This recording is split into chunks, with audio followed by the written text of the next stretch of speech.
الله أكبر الله أكبر الله أكبر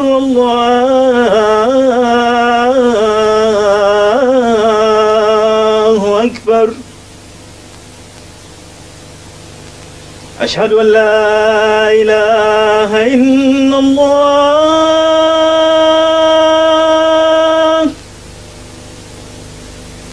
أشهد أن لا إله إلا الله أشهد أن محمدا رسول الله أشهد أن محمدا رسول الله حي على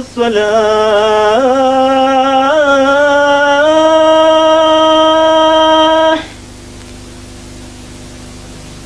حي على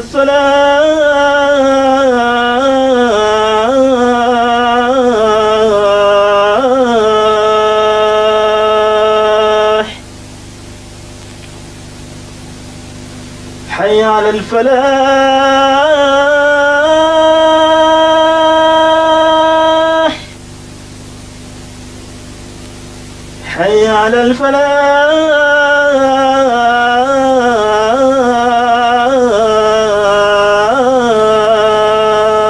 الفلاح الله أكبر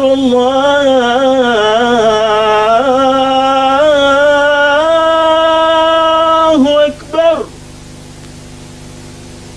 لا إله إلا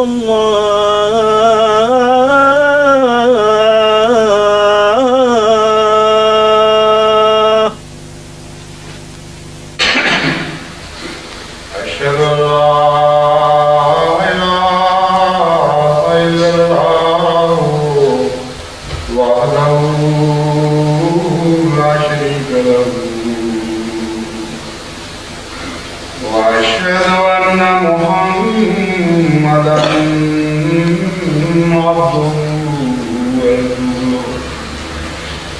أما بعد فأعوذ بالله من الشيطان الرجيم بسم الله الرحمن الرحيم الحمد لله رب العالمين الرحمن الرحيم مالك يوم الدين إياك نعبد وإياك نستعين اهدنا الصراط المستقيم صراط الذين أنعمت عليهم غير المغضوب عليهم ولا الضالين. اللہ تعالیٰ کی طرف سے رمضان المبارک کا بابرکت مہینہ شروع ہو چکا ہے اور تمام دنیا میں اللہ سے محبت کرنے والے اور خدا کے دین کی خاطر اپنا سب کچھ پیش کرنے کی تمنا رکھنے والے اس مبارک مہینے میں پہلے سے بھی بڑھ چڑھ کر ہر میدان میں زیادہ اخلاص کی روح کے ساتھ خدا کے روح قربانیاں پیش کرنے کے لیے تیار ہیں.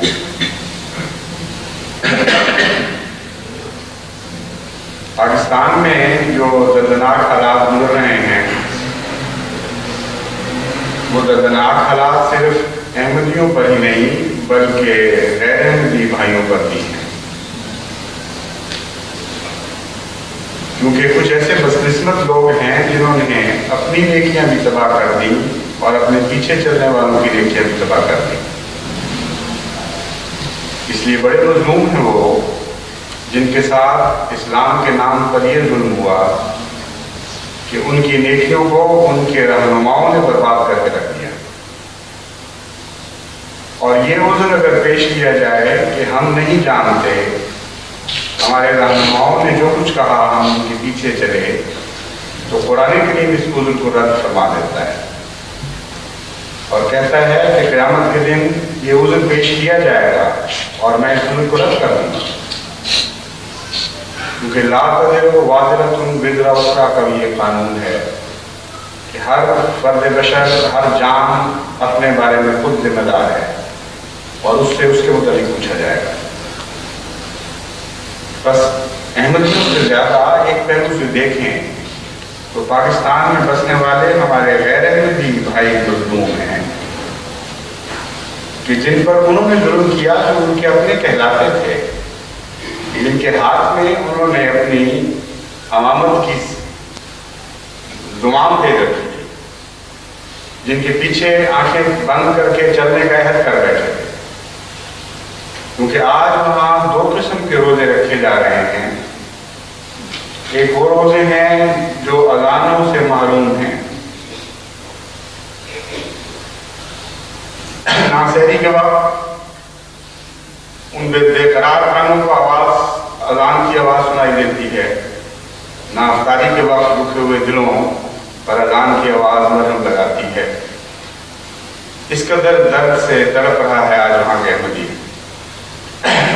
کہ باہر کی دنیا والے اس کو تصور بھی نہیں کر سکتے۔ پاکستان میں نے کچھ عرصہ وہ فون کیا، بڑی شدید گرمی پڑ رہی ہے، لیکن گرمی کا دکھ ان کو اتنا نہیں تھا جتنا اس بات کا دکھ تھا کہ رمضان کی لذتیں ہمارے ہاتھ سے چھیننے کی کوشش کی گئی، لیکن اس کے مقابل پر ان کے دل کو یہ تو تسلی ہے کہ آج اگر کسی جماعت کی دنیا میں روزے قبول ہو رہے ہیں، اگر خدا کی نظر اپنے کسی بندے پر پیار اور محبت کے ساتھ پڑ رہی ہے تو یہ وہ لوگ ہیں، اور لاکھوں کروڑوں ایسے ہوں گے جو شریک جرم ہونے کی وجہ سے اپنی نیکیوں کے پھل سے محروم ہوئے بیٹھے ہیں، کیونکہ حضرت صلی اللہ علیہ وآلہ وسلم ایسے روزے داروں کو ان روزوں سے ڈراتے ہیں جو ان کے لیے محض مشقت اور دکھ اور مصیبت لے کے آتے ہیں، لیکن نیتوں کے بگاڑ کے باعث ان میں کوئی ثواب کا پہلو باقی نہیں رہتا۔ ایک مرتبہ نہیں، دو مرتبہ نہیں، 20 مرتبہ حضور صلی اللہ علیہ وآلہ وسلم نے ایسے روزہ رکھنے والوں کو متنبہ فرمایا اور نصیحت فرمائی کہ دیکھو اپنے روزوں کی روح کی حفاظت کرو، اللہ تمہاری ظاہری مشقت سے خوش نہیں ہوگا اگر تمہاری نیتیں صاف اور پاک نہ ہوئی، اگر خالصتاً للہ تم نے روزے نہ رکھے، اگر ان روزوں کے ایام میں تم نے بد خیالات اور بد اعمال سے اجتناب نہ کیا تو تمہارے روزے کی ساری مشقتیں بیکار جائیں گی، تمہارے جسم کو دکھ تو دیں گی لیکن تمہاری روح کے لیے کوئی تسکین کا سامان پیدا نہیں کر سکے۔ تو بظاہر اس وقت جماعت احمدیہ کی حالت دردناک ہے اور بڑے کرب کے ساتھ جماعت پاکستان میں درب رہی ہے، اور اس کرب کے نتیجے میں باہر کی جماعت بھی اسی طرح بے قرار ہے اور دکھ سے بے حال ہوئی جاتی ہے۔ لیکن اگر امر واقعہ دیکھا جائے تو سب سے زیادہ دردناک حالت ان کی ہے جو آج شادیانے بجا رہے ہیں، ان کی ساری محنتیں، ان کی ساری مشقتیں سب کچھ بیکار نہیں اور ان کی سزا بھی آتی ہے۔ یہ جو دور ہے یہ سزا کا دور نہیں ہے، یہ کبھی نتیجہ ہے، لیکن سزا کا دور ابھی ان کے لیے باقی ہے، اور اللہ تعالیٰ سزا میں ڈھیل تو کر دیتا ہے لیکن خدا کے ہاں اندھیر بہرحال نہیں۔ املی لہم نہ قیدی متین کا قانون لازم چلتا ہے، اس لیے کوئی دنیا کی طاقت نہیں ہے جو کسی قوم کو اس وقت بچا سکے جب خدا اس کی پکڑ کا ارادہ کر لے۔ بس اس پہلو سے دیکھتے ہوئے ہمیں اپنی قوم کے لیے دعا کرنی چاہیے،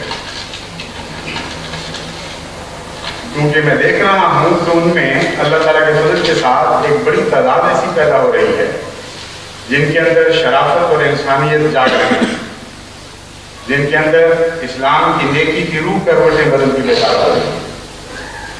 اور اپنے عمل سے بعض اور بعض اپنی زبان سے بھی بڑی شدت کے ساتھ ان مذہبی رہنماؤں سے سخت بیزاری کا اظہار کر رہے ہیں جنہوں نے اسلام کے نام پر اسلام کو قبول کیا ہے۔ تو یہ ایک بہت ہی نیک آثار ہے، بہت ہی اچھی ہوا ہے جو چلی ہے، اور اس کے عقب میں لازماً اللہ تعالیٰ کے فضل کے ساتھ بڑی بڑی خوشخبریاں آنے والی ہیں۔ ان لوگوں کو خصوصیت کے ساتھ دعا میں یاد رکھیں اور یہ دعا کریں کہ ساری قوم پر یہ جذبہ غالب آ جائے اور ان کی نیکیاں ان کی بدیوں کو دبا جائیں۔ حضرت مسیح موعود علیہ السلام تو یہ بھی فرماتے ہیں کہ میں دشمن کے لیے دعا سے بھی باز نہیں رہ سکتا۔ چنانچہ آپ فرماتے ہیں میرا تو یہ مذہب ہے کہ دعا میں دشمن کو بھی باہر نہ رکھے، جس قدر وسیع ہوگی اسی قدر فائدہ دعا کرنے والے کو ہوگا، اور جس قدر دعا میں حکم کرے گا اسی قدر اللہ تعالیٰ کے قرب سے دور ہوتا چلا جائے گا۔ اور اصل تو یہ ہے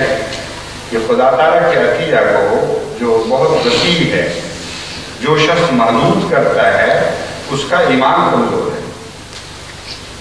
بس دعا میں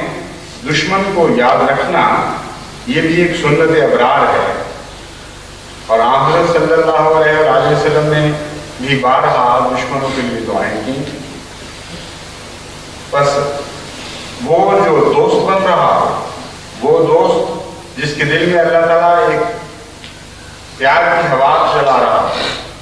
اور رفتہ رفتہ اس کی کیفیت بدل رہی، جس طرح موسم بدلتا ہے، اچھے موسم میں تو شروع میں ہوا کے ہلاول رستے آتے ہیں، وہ تھوڑا تھوڑا ٹھنڈ کا پیغام آتے ہیں، پھر اس کے پیچھے پیچھے بھرپور برساتی یا بہار کی ہوائیں چلنے لگتی ہیں۔ ویسے ہی آثار مجھے خدا تعالیٰ کے فضل کے ساتھ پاکستان میں نظر آ رہے ہیں، اور دشمنوں کے دلوں کو بھی اللہ تعالیٰ بدلتا چلا جا رہا ہے۔ حیرت انگیز واقعات سامنے آ رہے ہیں، یہاں تک کہ بعض لوگوں کے متعلق یہ معلوم ہوا جب انہوں نے بیعت کی تو ان کے والدین نے ان کو گھروں سے نکال دیا، ان کا بائیکاٹ کیا اور شدید اذیتیں دی۔ لیکن اب جب یہ آرڈیننس جاری ہوا ہے تو انہیں لڑکوں کی طرف سے اطلاع ملی کہ ہمارے والدین، ہم دوبارہ گئے گھر تو ہمارے والدین ہم سے گلے لگ لگ کے پھوٹ پھوٹ کر روئے، یہ کیا اندھیر ہو گیا ہے۔ اور انہوں نے اعلان کیا کہ اب ہمیں سمجھ آئی ہے کہ تم لازماً سچے ہو، کیونکہ سچوں کے سوا کسی قوم کے ساتھ یہ سلوک نہیں ہو سکتا۔ ایسی تبدیلی حیرت انگیز پیدا ہو رہی ہے قلوب میں کہ وہ لوگ جو پہلے احرار کا ایندھن بنا کرتے تھے، یعنی عوام الناس، گلیوں میں پھرنے والے، ریڑوں والے، غریب مزدور، رکشہ چلانے والے،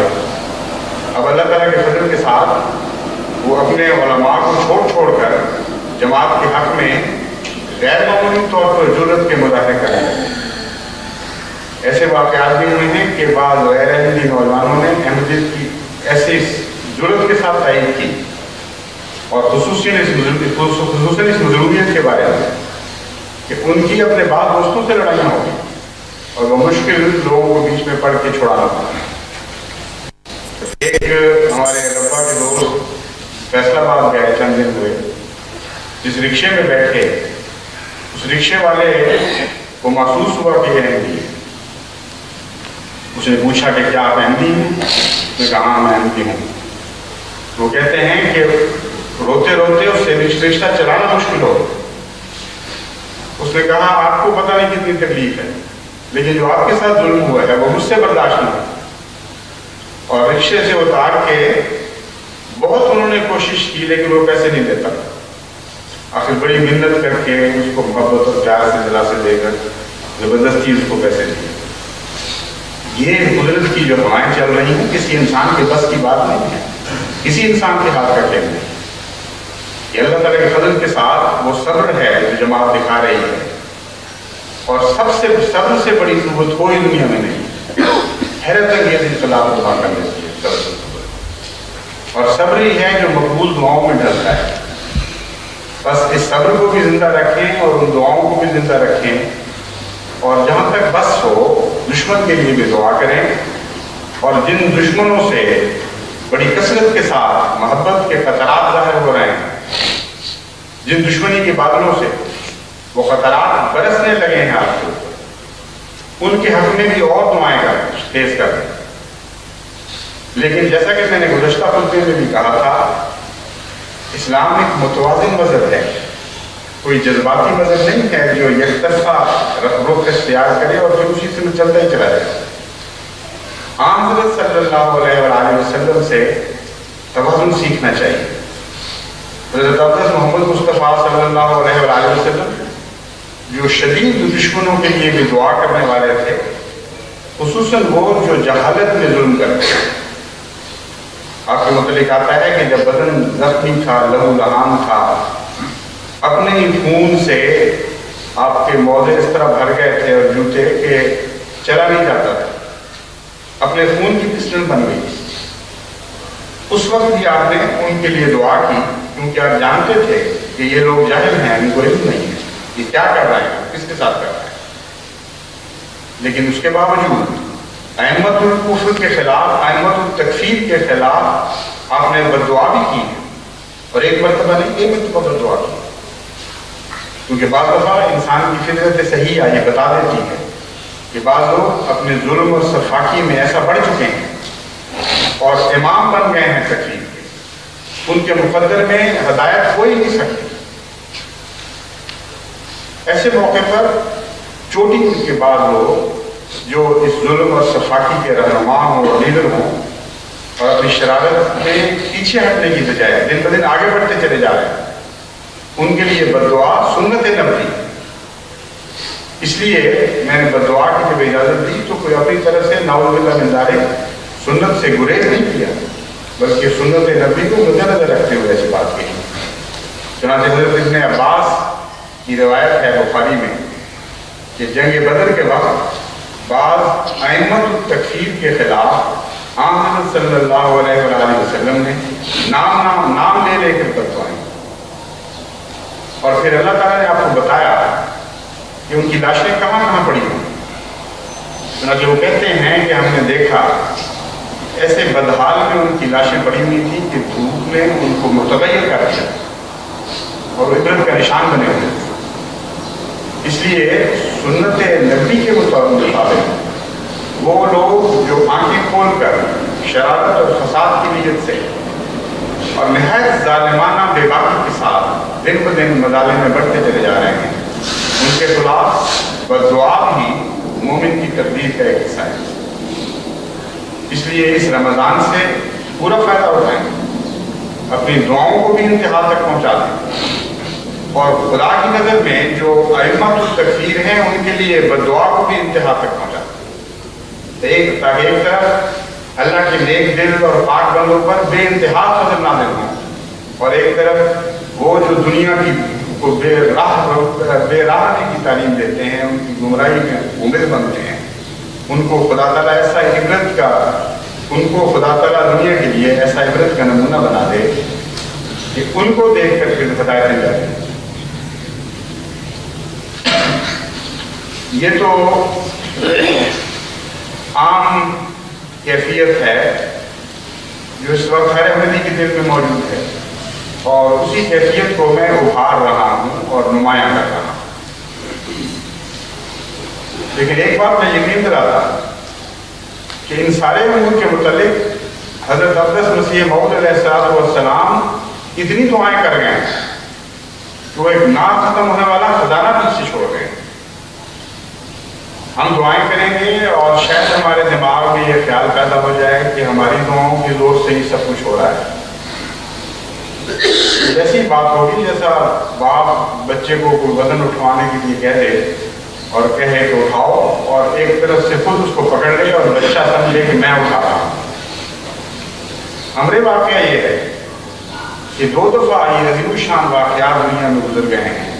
سب سے پہلے حضرت محمد مصطفیٰ صلی اللہ علیہ وسلم کے زمانے میں کہ حضرت اقدس محمد مصطفیٰ صلی اللہ علیہ وسلم کی دعائیں معجزے تو کر دکھا رہے ہیں، لیکن وہ معجزے صحابہ کے ہاتھوں سے رضا ہو رہے ہیں۔ اس لیے وہ جو عارف باللہ نہیں ہے اس کو یہ نظر آ رہا تھا کہ صحابہ کے ہاتھ کے کام دکھا رہے ہیں، لیکن حضرت مسیح موعود علیہ السلام کو کچھ اور نظر آیا۔ آپ نے فرمایا جانتے ہو جو عرب کے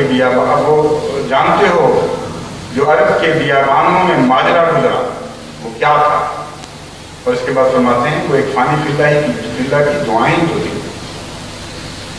اس دور میں بھی اللہ نے حضرت اقدس محمد مصطفیٰ صلی اللہ علیہ وسلم کی غلامی میں ایک فانی فلہ ہمیں عطا کیا ہے، اور اس کثرت کے ساتھ آپ نے اپنے وقت کے لیے اور آنے والے وقت کے لیے جماعت کے لیے دعائیں کی ہیں۔ اس طرح گریہ ازاری کے ساتھ خدا کے ذکر کرتے ہیں، وہ ایک ناختم ہونے والا خزانہ ہے۔ اس لیے وہ دعائیں ہیں جو کام کریں گی، اور جب ہماری دعاؤں کی ہوا بھی چلے گی، جب ہماری آہیں بھی شامل ہو جائیں گی، جب ہماری حقیق کوششیں بھی مل جائیں گی، تو محسوس تو یہ ہوگا کہ عظیم الشان نتائج خدا ہمارے ہاتھوں دکھا رہا ہے۔ لیکن بھولنا نہیں کہ ہمارے امام اور ہمارے آقا کی گریہ ازاری ہے جو دراصل آج بھی ہمارے کام آ رہی ہے، آج بھی ہمارے اوپر چھتری بن گئی، آج بھی ہمارے اوپر فضل و سایہ بن گئی۔ حضرت مسیح موعود علیہ السلام اسی دعا کا ذکر کر کے فرماتے ہیں ضیائے زمرہ ابدال وعجل الترسی علی الخصوص اگر آج میرزا باشد، خبردار ہے دشمن، زمرہ ابدال کی آنکھوں سے تمہارے لیے خوف لازم ہے، اگر خصوص اگر وہ میرزا کی دعا ہو جائے تو اس سے تمہیں ڈرنا چاہیے۔ کتنا عظیم شان کلام ہے، جب تک ایک اللہ تعالیٰ کا بندہ جانتا نہ ہو کہ خدا لازماً ہمیشہ ہر آن میرے ساتھ ہے، اس وقت تک یہ کلام ہم سے نہیں نکل سکتا۔ فرماتے ہیں کہ ابدال کی دعاؤں سے بد دعاؤں سے ڈرنا چاہیے ہر انسان، لیکن ابدال میں سے بھی میں اور میرزا جس کا خدا سے ایسا پیار کرتا تھا اس کی بد دعا کو کس طرح تم نظر انداز کر سکتے ہو۔ اس لیے احمدیت کے دوستوں کے حق میں، بالعموم انسان کے حق میں، بالعموم ان دشمنوں کے حق میں جو دوسرے درجے کے دشمن کہلاتے ہیں، حضرت مسیح موعود علیہ السلام بہت دعائیں کر رہے ہیں، لیکن ایک طبقہ ایسا بھی ہے جن کے لیے حضرت مسیح موعود علیہ السلام بھی بددعا کر گئے ہیں۔ اس لیے ہم بھی اگر کچھ کوشش کریں گے تو اللہ تعالیٰ حیرت انگیز کام دکھائے گا۔ یہ تو خبریں ہیں کچھ حال کی، کچھ مستقبل کی جو ہو، اور حال کا غم کس طرح مستقبل میں خوشیوں میں تبدیل ہوگا، یہ مضمون ہے۔ لیکن حال کا غم حال کی خوشیوں میں بھی تو بدل رہا ہے، اس کی طرف بھی تو توجہ کرنی چاہیے تاکہ دل حمد اور شکر سے لبریز ہو جائے۔ جماعت احمدیہ پر جب بھی مصیبت آئی ہے، جتنی بڑی مصیبت آئی ہے اتنا ہی زیادہ جماعت نے ہمیشہ اخلاص اور وفا کا نمونہ دکھایا ہے۔ حیرت انگیز جماعت ہے، اس کی کوئی نظیر دنیا میں نہیں، کوئی دنیا کی جماعت ایسی نہیں ہے جس پر ایسے خطرناک ابتلا آئیں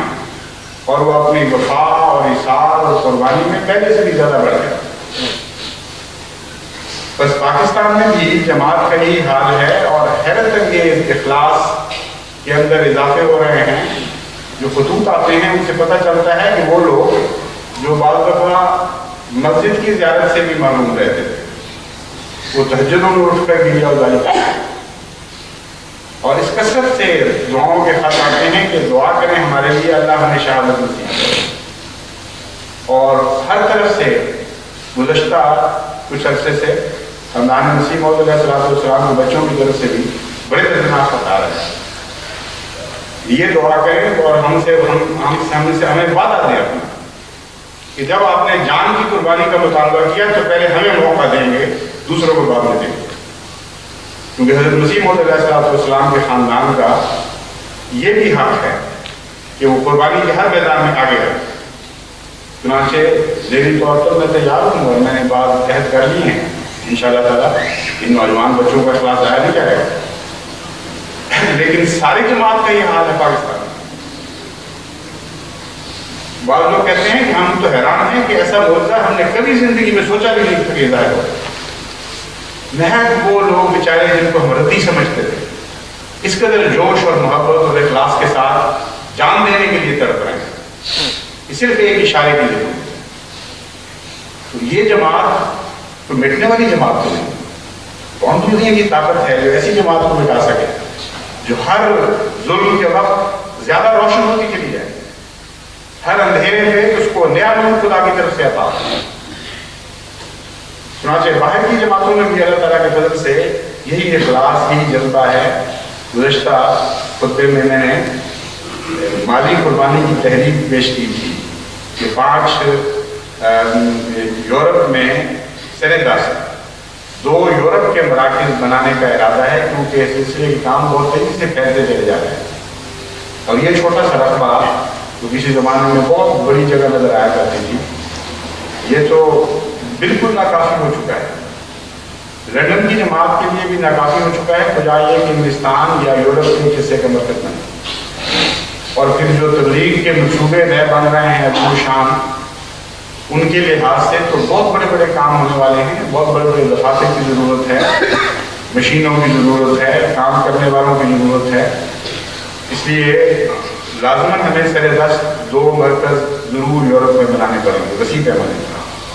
ایک ہندوستان میں اور ایک جرمنی میں. پھر آہستہ آہستہ اور مراکز بن جائیں گے, ایک ملک کا ایک مرکز ہو جائے گا. اس تحریک کے نتیجے میں خدا کے فضل سے اب تک اگرچہ بہت سے احباب کے وعدے آنے والے ہیں لیکن جو سر دست وعدے آئے ہیں انگلستان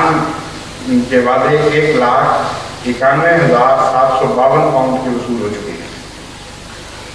اور مغربی جرمنی کی طرف سے 86,550 پاؤنڈ کے وعدے آ چکے ہیں. اسی طرح امریکہ کی طرف سے 1,40,845 پاؤنڈ کے وعدے وصول ہو چکے ہیں اور کل وعدے اب تک 4,19,147 پاؤنڈ کے بنتے ہیں جن میں سے 45,000 پاؤنڈ سے کچھ اوپر یا 46 کے قریب یہ تو نقد وصول ہو گئے ہیں. اور بعض دوستوں نے مثلا ایک ہمارے ہندوستان کے ایک بڑے دوست ہیں انہوں نے 50,000 پاؤنڈ کا وعدہ کیا ہے. وہ فرماتے تھے کہ میں جون میں ادا کر دوں گا. ڈاکٹر بیمار بھی ہیں ان کے لیے دعا بھی کریں فرمائیں. اور اسی طرح امریکہ کے ایک نوجوان ڈاکٹر نے باوجود اس کے کہ امریکہ کو براہ راست مخاطب نہیں کیا گیا تھا $50,000 کا وعدہ کیا ہے جو وہ قریب بھجوا دیں گے انشاءاللہ. یہ وعدے تو ہیں جو عموماً موٹی موٹی رقموں کے, لیکن جماعت کے دونوں کنارے اللہ تعالیٰ نے قربانی اور اخلاص کے ساتھ مزین کر رکھے ہیں. ایک طرف ایسے مختلف افراد ہیں جو لکھو کھا کے وعدے کر رہے ہیں اور دوسری طرف ایسے غربان ہیں جن کے پاس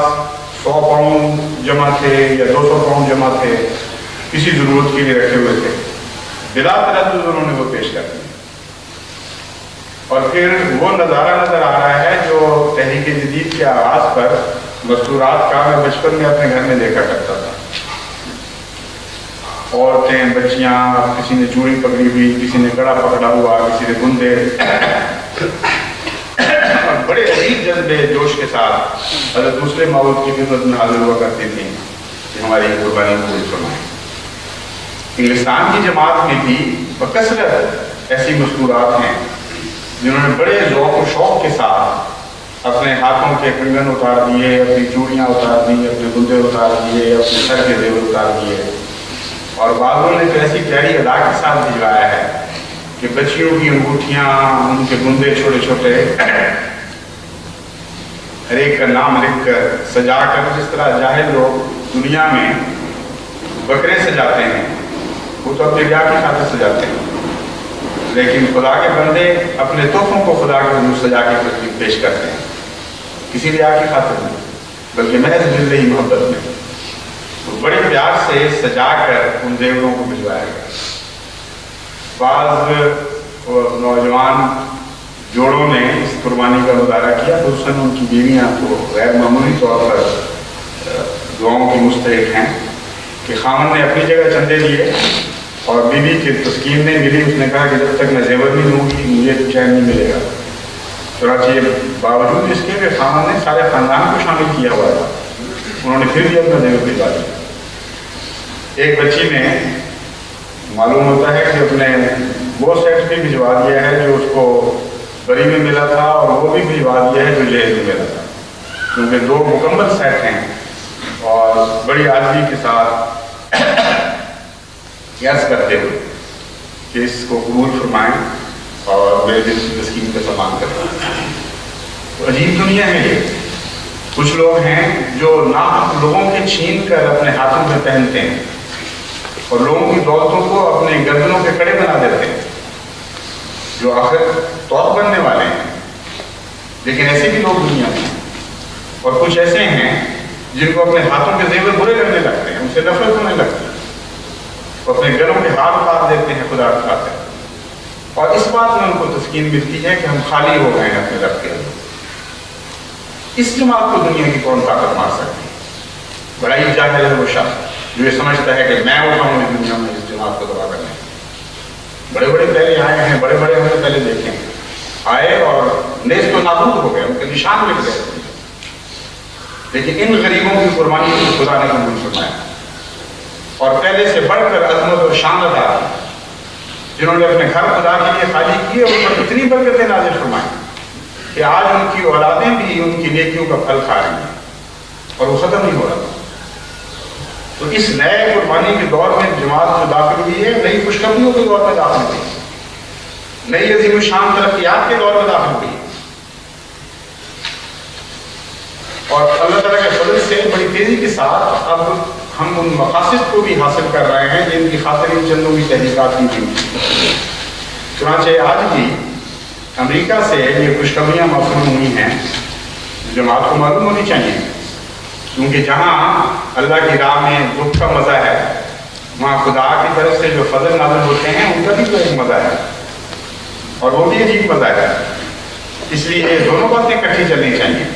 اور مومن کی عجیب شان ہے، اس کے دکھ میں بھی لذت ہے، اس کی خوشی میں بھی لذت ہے، اس کا دکھ بھی آنسو بن کے گرتا ہے خدا کے حضور، اس کی خوشیاں بھی خدا کے حضور آنسو بن کے گرتی ہیں۔ یہ دنیا ہی الگ ہے، اور دنیا والے اس دنیا کو سمجھ نہیں سکتے۔ بہرحال جو نیو یارک کی خبر ہے، جو واشنگٹن سے شیخ مبارک خان صاحب نے خوشخبریاں بھجوائی ہیں، وہ میں آپ کو بتاتا ہوں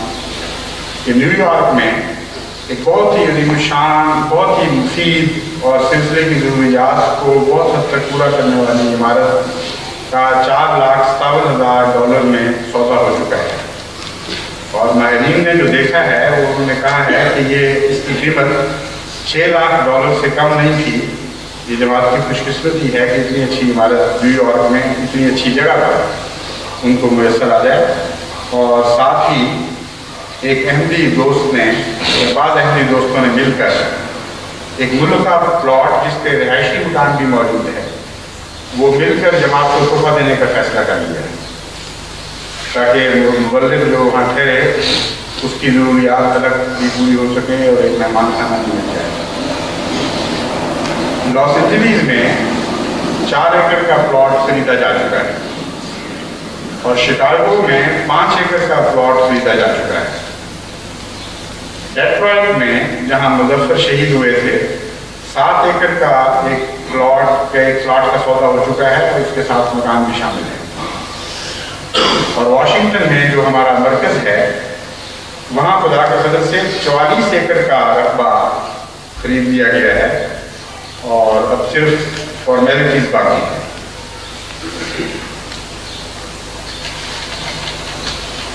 یہ تو 5 وہ مراکز ہیں جن کے متعلق میں نے نشاندہی کر کے اہل امریکہ سے کہا تھا کہ یہ 5 مراکز کو جلد سے جلد قائم کریں، لیکن ساتھ ہی میں نے اس خواہش کا اظہار کیا تھا کہ اگر 10 ہو جائیں اور باقی جو 5 ہیں وہ جماعت مقامی طور پر اس قربانی کے علاوہ کوشش کر کے بنائے تو اس سے مجھے بہت ہی خوشی پہنچے گی۔ ایک تحریک کا ذریعہ تھا، چنانچہ جماعت نے اس کو بھی قبول کیا، اور یارک میں ایک عمدہ عمارت اس چندے کی تحریک کے علاوہ خریدی جا چکی ہے اور وہ یارک کا سینٹر بن گیا ہے۔ اور نیو جرسی میں ایک کونے کا نہایت عمدہ پلاٹ جو 1 ایکڑ کا ہے، وہاں کے ہمارے مخلص فیملی ڈاکٹر جو $25,000 چندے کا اس تحریک میں بھی دے چکے تھے، انہوں نے خواہش ظاہر کی ہے اور بلکہ خرید کر پیش کر دیا ہے اور کارروائی مکمل ہو رہی ہے۔ تو یہ خوشخبریاں بھی ہیں اللہ تعالیٰ کی فضل کے ساتھ۔ اور آج ہم انشاءاللہ تعالیٰ شام کو ایک پلاٹ دیکھنے جائیں گے جو آپ کے یورپ کے پہلے مرکز کے لیے خریدا جا رہا ہے۔ اب آپ دعا کریں اللہ تعالیٰ اس میں بھی ہماری رہنمائی فرمائے، اور وہ ایک غالباً 16 ایکڑ یا 18 ایکڑ 16 سے 18 ایکڑ تک کا رقبہ ہے، جس میں ایک عمارت بھی بنی ہوئی ہے اور ساتھ وسیع پیمانے پر زمین بھی مل رہی ہے۔ میرا جو اندازہ تھا وہ یہ تھا کہ $5-5 لاکھ پاؤنڈ کے 2 مراکز ہم سر دست قائم کریں گے۔ تو اس لحاظ سے تو امید نظر آ رہی ہے کہ انشاءاللہ بہت جلد یہ ٹارگٹ پورا ہو جائے گا، کیونکہ 5 لاکھ کے لگ بھگ تو چندوں کے وعدے آ چکے ہیں اور زیورات کی قیمتیں لگ کر ان کو ابھی اس میں داخل کرنا باقی ہے۔ تو بہرحال جو بھی اللہ تعالیٰ عطا فرمائے اس کے بہترین مسئلے کی توفیق عطا فرمائے، اور جو ہم عمارت خریدیں اس کے لیے دعائیں کریں کہ اللہ تعالیٰ ہمیشہ اسلام کی خدمت میں ایک نہایت ہر اینٹ اس کی اسلام کی خدمت میں استعمال ہو، ہر کونا اس کا، ہر سائے کی جگہ، ہر دھوپ کی جگہ، اندر اور باہر اللہ کی برکتیں اس پر نازل ہوں، اور قیامت تک کے لیے وہ عمارتیں ان لوگوں کے لیے دعا بن جائیں جنہوں نے ان کی خرید میں قربانیاں پیش کی ہیں اور ان کی تعمیر میں حصہ لیا ہے۔ تو ایک ہم عمارت کا جائزہ لینے آ جائیں گے، جیسے میں نے بیان کیا ہے، اللہ تعالیٰ توفیق عطا فرمائے۔ جنوری کو بھی ہدایت کر دی گئی ہے کہ وہ جلد از جلد جائزہ لیں۔ تو دشمن تو ہمیں مارنے کے منصوبے بنا رہا ہے، ہمیں کچھ اور نظر آ رہا ہے، بالکل الٹ نتائج ظاہر ہو رہے ہیں۔ زیادہ قوت، زیادہ شان کے ساتھ جماعت آگے بڑھ رہی ہے، اور تمام دنیا سے میرا ارادہ ہے اور ایک حصہ اس کا پورا بھی ہو چکا ہے کہ باری باری مختلف جگہوں سے وفود منگوا کر ان سے ان کے علاقوں میں خصوصی تبلیغ کی مہم تیز کرنے کے لیے مشورے ہوں گے اور پھر ان منصوبوں پر عمل درآمد ہوگا۔ چنانچہ ایک وفد حال ہی میں رخصت ہوا ہے، ابھی تقریباً ہفتے سے زائد انہوں نے یہاں قیام کیا، ان سے بڑی تفصیلی گفتگو کی اور نہایت ہی مفید مشورے ہوئے۔ ایسے ایونیوز، ایسے ایوان کھلے کاموں کے کہ پہلے اس کی طرف تصور بھی نہیں جا سکتا تھا۔ تو اس طرح مختلف جگہوں پہ بعض جگہ دورہ کرنا ہے، بعض جگہ لوگوں کو یہاں بنوانا ہے۔ تو میں امید کرتا ہوں کہ جس طرح ہمیشہ دشمن کو اس کی مخالفت اس کی توقع سے بہت زیادہ مہنگی پڑی، یہ مخالفت اتنی مہنگی پڑے گی کہ نسلیں ان کی کشتائیں گی جو دشمن رہیں گی، اور آپ کی نسلیں دعائیں دیں گی ایک وقت آ کر ان لوگوں کو جن کی بے حیائی کے نتیجے میں اللہ نے اتنے فضل ہمارے اوپر فرمائے۔ یہ بھی طریقہ ہوتا ہے جواب کا کہ ہم دعا دیتے ہیں ظالم تجھے کہ تیرے ظلم کے نتیجے میں اتنے فضل خدا نے ہم پر نازل فرما دیے۔ جہاں ایک دفعہ ایسا ہی واقعہ گزرا ربا میں، ایک پرانے زمانے کی بات ہے، اتنی پرانی بھی نہیں لیکن تقریباً 13-14 سال کی، ایک پیپل پارٹی کے رہنما جو وزیر بھی تھے وہ ربا دیکھنے کے لیے آئے، اور حضرت خلیفہ المسیح ثالث نے مجھے فرمایا کہ تم ان کو دکھاؤ۔ چنانچہ ان کو دکھاتے دکھاتے جب میں نے تحریک جدید کا دفتر دکھایا تو انہوں نے کہا یہ کیا چیز ہے؟ میں نے کہا یہ آپ لوگوں کا تحفہ ہے۔ میں نے کہا ہم نے کون سا تمہیں تحفہ دیا ہے؟ میں نے کہا نہیں، آپ سے پہلے لوگ دے چکے ہیں، اور پھر وقف جدید کا دکھایا تو انہوں نے کہا یہ کیا ہے؟ میں نے کہا یہ بھی آپ لوگوں کا تحفہ ہے۔ پھر انہوں نے تعجب کیا، میں نے کہا یہ آپ سے پہلے لوگ دے چکے ہیں تحفہ، لیکن میں نے ساتھ یہ بھی کہا کہ آپ بھی ایک تحفہ دینے والے ہیں اور وہ بعد میں ظاہر ہوگا۔ تو آخر انہوں نے بے چین ہو کے کہا کہ بتاؤ تو صحیح کہ کیا کہہ رہے ہو، کن مہموں میں باتیں کر رہے ہیں۔ میں نے کہا تحریک جدید کا آغاز اس وقت ہوا تھا جبکہ جماعت نے اللہ تعالیٰ کے فضل سے توفیق پا کر مسلمانوں کی ایک بہت عظیم الشان خدمت کی تھی، یعنی کشمیر میں، اور بدقسمتی سے اس دور کے رہنماؤں نے سمجھا کہ اب اگر اس خدمت کو قبول کر لیا گیا تو جماعت بڑی تیزی سے پھیل جائے گی، اس لیے اس کا بدلہ ظلم کے سوا اور کوئی بدلہ نہیں۔ چنانچہ تحریک مجلس احرار قائم ہوئی اور یہ ارادے ہوئے کہ قادیان کی ایک سیٹ بجا دی۔ یہ دعوے ہوئے کہ ایک بھی نہیں بچے گا یہاں اس شہر بستی میں جو مرزا صاحب کا نام بھی جانتا۔ اس وقت ایک اور آواز ہم نے اٹھتی ہوئی سنی اور وہ آواز یہ اعلان کر رہی تھی کہ میں حرار کے پاؤں تلے سے زمین نکلتی بھی دیکھ رہا ہوں، اور اس کثرت سے خدا ہمیں پھیلائے گا کہ دنیا کے کونے کونے میں ہمیں پھیلا دے گا، اور دنیا کے کونے کونے میں کناروں تک اللہ تعالیٰ کے اللہ اپنے فضل کے ساتھ اسی موت کی تبلیغ کو پہنچائے گا۔ چنانچہ وہی ہوا، اور اس ظلم کے بدلے میں اللہ نے تحریک کے جدید کے طور پر ہم پر فضل نازل فرمایا۔ تو یہ ایک ایسا تحفہ ہے تمہارا ظلم کا کہ جب خدا کی تقدیر ہم تک پہنچانے سے پہلے پہلے اسے فضل میں بدل دیتی۔ جو تم ظلم دے کر چلاتے ہو وہ فضلوں میں تبدیل ہوتا چلا جاتا ہے۔ میں نے کہا یہ کوئی نیا واقعہ نہیں ہے، یہ ازل سے اسی طرح ہوتا ہے۔ ابراہیم علیہ السلام کے ساتھ کیا ہوا تھا؟ آگ ہی بھڑکائی گئی تھی، لیکن ابراہیم تک پہنچنے سے پہلے پہلے وہ گلزار میں تبدیل ہو چکی تھی۔ یا نار کونی بردن وسلام علی ابراہیم کی آواز ہے ہو جاتی ہے۔ تو تحفے تو تمہارے نہیں ہیں، اس میں کوئی شک نہیں، لیکن اللہ کی تقدیر ایک ٹرانسفارم کرتی چلی جاتی ہے۔ جس طرح گندگی کو نہایت ہی خوبصورت پھولوں اور پھلوں میں تبدیل کر دیتی ہے خدا کی تقدیر۔ اللہ سے کون لڑ سکتا ہے؟ تم گندگی کے تحفے بھیجتے ہو وہ رحمتوں کے پھول بن کر ہم پر برستے ہیں، تم ظلم کے تحفے بھیجتے ہو وہ فضل بن کر ہم پر نازل ہوتے ہیں۔ تو ہے تمہارا ہی تحفہ، اس میں کوئی شک نہیں، لیکن تقدیر الہی سے ہو کر آیا۔ پھر وقف جدید کا میں نے بتایا، اور ابھی وہ موومنٹ نہیں چلی تھی جو بعد میں نیشنل پارٹی میں چلائی تھی، تو میں نے ان کو کہا کہ آپ دیکھیں گے کہ آپ بھی ایک تحفہ دیں گے اور اس تحفے کو بھی خدا فضلوں میں تبدیل کرے گا، اور جماعت پہلے سے بہت زیادہ تیزی کے ساتھ بڑھے گی۔ چنانچہ یہی ہم نے دیکھا، جس خدا کی یہ اٹل تقدیر جماعت نے دیکھی ہو اور ہر دکھ کو رحمتوں اور فضلوں اور خوشیوں میں تبدیل ہوتے دیکھا ہو، اس جماعت کے حوصلے کون بٹا سکتا ہے؟ اس جماعت کو شکست کون دے سکتا ہے؟ اس لیے لازماً جماعت اہلیہ جیتے گی، لازماً آپ جیتیں گے، اور خدا کے یہ عاجز اور غریب بندے جیتیں گے جن کو آج دنیا کمزور سمجھ کر جو ظالم اٹھتا ہے اس کو ظلم شروع کرتا ہے۔ یہ تقدیر الہی نے آپ کا کبھی ساتھ نہیں چھوڑنا،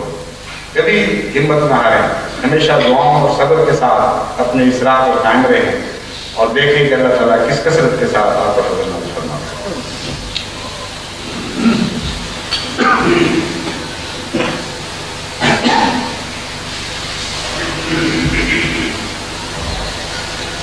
الحمدللہ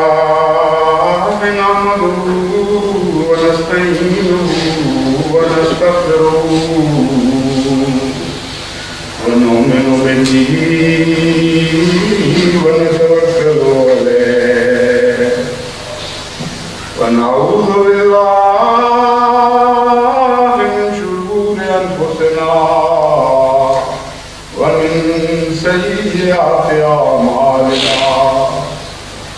من يهده الله فلا مضل له ومن يضلل فلا هادي له ونشهد أن لا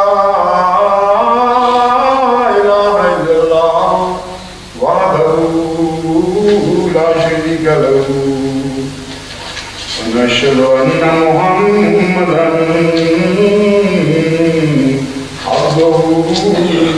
ورسوله. جو خوشخبریاں میں نے آپ کو سنائی اس میں ایک ایسی خوشخبری کا بھی اضافہ کرنا چاہتا ہوں جو ان سب پر بھاری ہے. اس سے زیادہ عظیم شان خوشخبری کوئی بھی اپنے متعلق سوچ بھی نہیں سکتا. اور وہ خوشخبری ہمیں حضرت اقدس محمد مصطفیٰ صلی اللہ علیہ وآلہ وسلم نے دی ہے. آپ فرماتے ہیں، اور یہ حضرت عبداللہ بن مسعود کی روایت ہے بخاری میں، کہ آمد صلی اللہ علیہ وآلہ، یہ روایت وہ بدل والی تھی، دوسری روایت ہے، یہ کنز العمال میں ہے یہ حدیث، بخاری میں نہیں، کنز العمال میں. آمد صلی اللہ علیہ وآلہ وسلم نے فرمایا کہ امت میں کچھ ایسے لوگ پیدا ہوں گے جن کے سارے حقوق تلف کر لیے جائیں گے، لیکن وہ اپنی طرف سے تمام حقوق ادا کیا کریں گے. باوجود اس کے کہ ایک طرف لوگ ان کے حقوق تلف کر رہے ہوں گے، وہ اپنی طرف سے تمام حقوق ادا کرتے رہیں گے. ایسے لوگوں کے متعلق حضرت صلی اللہ علیہ وسلم نے خوشخبری دی کہ یہ وہ لوگ ہیں جو میرے ہیں اور میں ان کا. خدا ان پر فضل نازل فرمائے گا، اللہ ان کو ضائع نہیں کرے گا، اور میں یہ خوشخبری ان کو دیتا ہوں کہ وہ میرے ہیں اور میں ان کا. تو جس جماعت کے نصیب میں، جس کے مقدر میں یہ لکھا جائے کہ 1400 سال پہلے حضرت اقدس محمد مصطفیٰ صلی اللہ علیہ وسلم کو ان کا حال بتا دیا گیا تھا، بتایا گیا تھا کہ ان کے سارے حقوق طلب کر لیے جائیں، لیکن وہ اپنی طرف سے سارے حقوق ادا کرتے رہے. اور 1400 سال پہلے حضور نے یہ پیغام بھیجا ہو ہمیں کہ میں تمہارا ہوں، تم میرے.